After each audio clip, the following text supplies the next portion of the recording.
One day I was at Borders bookstore, the librarian that I am. I think I've read 2 books in my life. But there is a book that I saw that captured my attention. I bought it. And I had it hanging around for quite some time. And one day I was taking some travel with the company, and I thought, I'll bring this book. I'll be one of those sophisticated types on the airplane, and I'll read this book.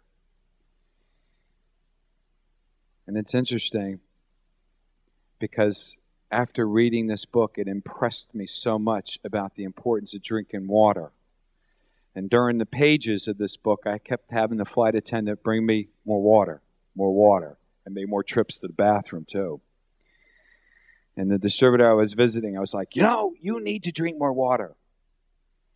And it's interesting, and I came back to the office here, and for those of you that know me, I've been affectionately known as the water guy. Drink more water. You got to drink water. You have to drink water. Mr. Capadonna would come into his office and it'd be like with a red glass. What is this? This is water. Drink water. You're not drinking enough water. And you see all the executives going out to use the bathroom because they're all drinking water now. And the more I kept reading this book, the more I said, I got to know who this author is. I'm curious to meet this individual. And I just want to read you some credentials so I don't leave anything out. He's a graduate of St. Mary's Medical School of London. He's the author of several books, among them, one of them, Your Body's Many Cries for Water. When I flipped through the pages of the book and I saw all the people that were in the medical field that had some kind of support to this author, it made me realize that if the medical industry is going to support someone that's not pushing more drugs in our bodies, then this is a special writing that is in this book. Water. A very healthy thing for the body. He put out an audio tape series. For those of you that ride in my car, you know that tape's sitting right there. And I listened to it. A lot of information. He's also has an audio as well as a video series, Water RX for a Healthier, Pain-Free Life. I will tell you that I used to have pains in my body. And I know it wasn't old age because I'm not old. But I had pains. I don't have the same kind of pains anymore. And I understand why. Yeah. He spent 16 years researching the reasons why we develop painful diseases and how water can cure major body pains. He's sponsored or supported, I should say, by the AMA, American Medical Association. That's impressive. And respected by those in the medical professions, even though his methods are controversial to the standards of the medical theory. His association with Carico indicates how highly he thinks of us. And what is interesting is that we're fortunate enough to have a man that loves helping people through something as simple as water be one of our guest speakers. I'm proud to introduce the author of Your Body Cries for Many Waters, Dr. Batmanghelidj.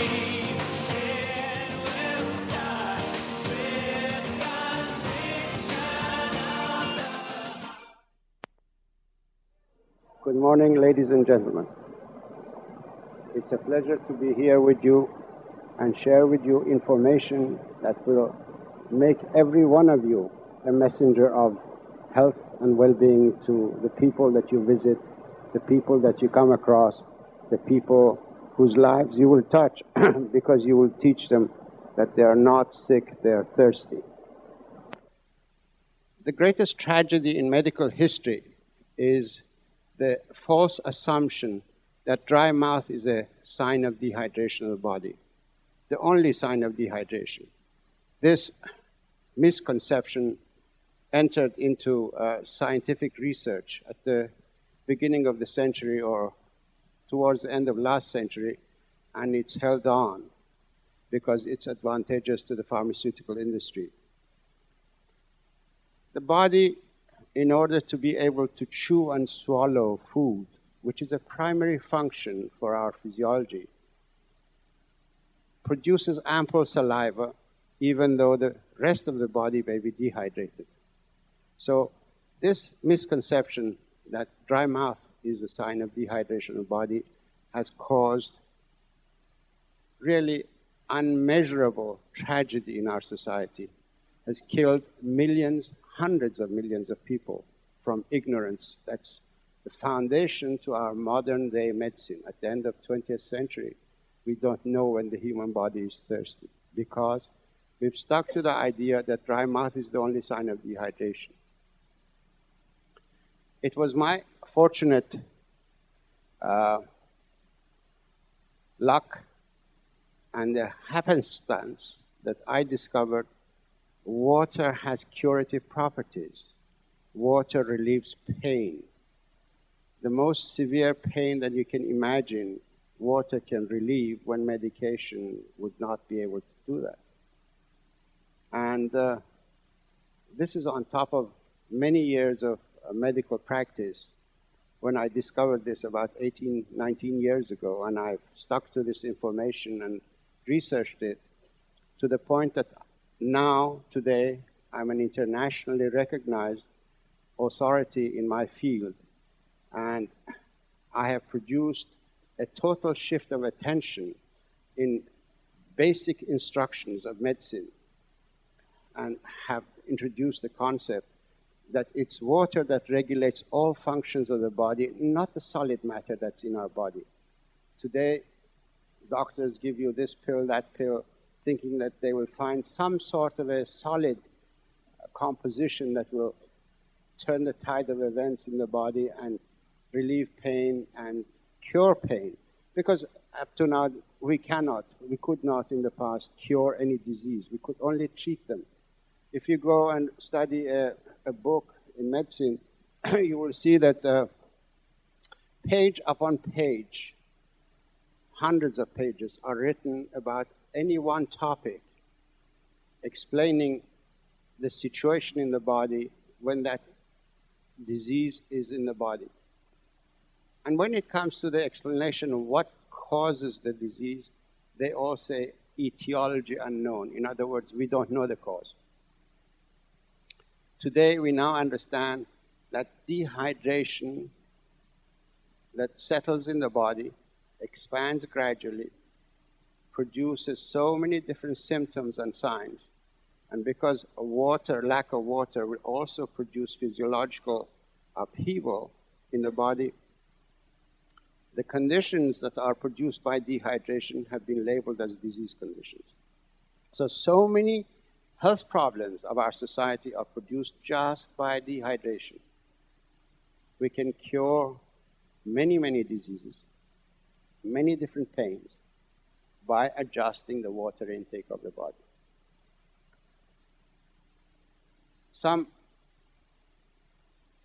In 1979, as a result of my previous research and publication, I was invited to present at the third Interscience World Conference on Inflammation, a thesis that I have produced, and that histamine, all of you have heard of histamine. Have you heard of histamine? Raise your hands. You've used antihistamines? Raise your hands. Okay, histamine is the main neurotransmitter in the body that is in charge of water regulation and drought management. Water is the only thing that turns off histamine production. So any disease condition that depends on histamine or antihistamine, water can cure. Almost 90% of the medications in the pharmaceutical industry's arsenal of products are either directly or indirectly very strong antihistamines. So when you find painkillers, they're antihistamines. When you find anti-allergy conditions, they're antihistamines. And this is the presentation I made at the World Conference, saying that histamine, the main function of histamine in the body is water regulation. And we should not treat conditions of histamine excess activity with medications or pharmaceutical products. We should only treat them with water. Because when you suppress the signals of dehydration in a body, you don't alter the dehydration, the damage of dehydration will continue. And that's why so many different disease conditions occur throughout the lives of people who are not drinking water, but drinking alternative fluids which don't substitute water in the body. Caffeinated beverages, alcoholic beverages, sodas containing artificial sweeteners, excess fruit juices, they do not substitute water. We need water for the body, and that is what the design of the human body is all about. From water, dependent on water, survives on water, and you cannot replace water with anything. You may hush its cries for water, but you will not alter the course of the disease that is produced by dehydration. The reason why I'm here this morning, the reason why I accepted to come and talk before you, because you are the people who go and make contact with others. You come across people. You can become educators. You can teach people that they're not sick, they're thirsty. And my main concern in this crusade is asthma. Asthma in children.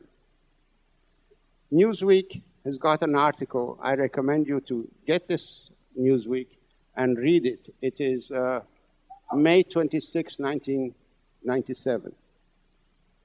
Life magazine has got an article in the same week about asthma.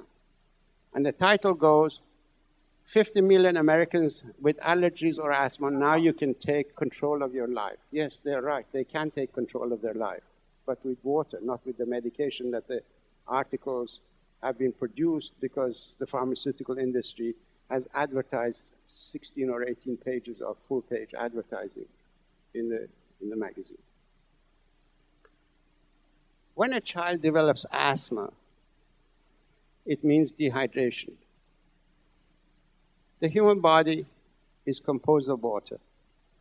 85% of the brain is water. Every cell of the brain is 85% water. The rest of the soft tissue cells are 75% water. When you don't drink enough water, the body does not manufacture water from any other source. When you metabolize food, some water is produced, but not to the extent that the body needs. So a child that's developing and it's expanding, every cell of its body requires 75% water before it develops into a new cell and the child could grow. We'll get stunted growth. We'll get mental problems. We'll get emotional problems. We'll get DNA damage and so many different disease conditions produced by dehydration can ensue. So please take this message to people that you meet and explain to them. You can always explain to people very simply. The lung tissue is full of berries. The berries of the lung contain air. Excuse me. Imagine this bunch of grapes, to be a section of the lung tissue. Each berry is full of air. If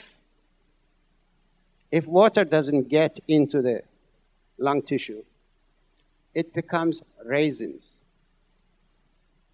You see, the body cannot afford that. So it shuts down the lung tissue, the passageways, so that air that comes out doesn't bring water out with it, because every time you breathe,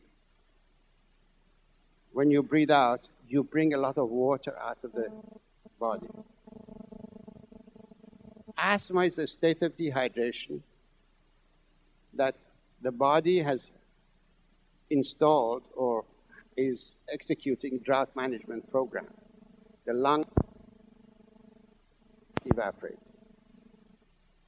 If you give a person with asthma water, very simply water, give them 2 glasses of water, 3 glasses of water, depending on their size and age, they will not get asthma. If they're in the middle of an attack, you can give them water and a little bit of salt, because another substance which is highly antihistaminic is salt. Because in the human body, there are 2 pools of water or 2 oceans of water. There is the ocean of water that's inside the cells of the body, and then there is the ocean of water that's outside of the cells of the body. When the body becomes dehydrated, the ocean outside is maintained. In other words, water is borrowed from the cells, and it's the ocean outside expands, and from there, water is injected into the cells that are important, such as the brain cell, the liver cell, and so on. When you have asthma, this is a crystalline salt, sea salt. All you need to do is to give a person with asthma 2 glasses of water and put 2 of these grains of salt on their tongue. That acts almost like an inhaler. It aborts an asthma attack. Take this information to the people you meet. I suggest that you read this book, Your Body's Many Cries for Water. I think you can get it from Carico and thoroughly become knowledgeable about dehydration in the human body and what are the symptoms of dehydration. And then subsequently take this message to the people you meet, and you become the angel of health, good health. And you will be able to share the information that's new in medicine, and medical profession in the commercial system is not going to take this information to the public. It's up to people like you and I to take it to the public. Thank you very much.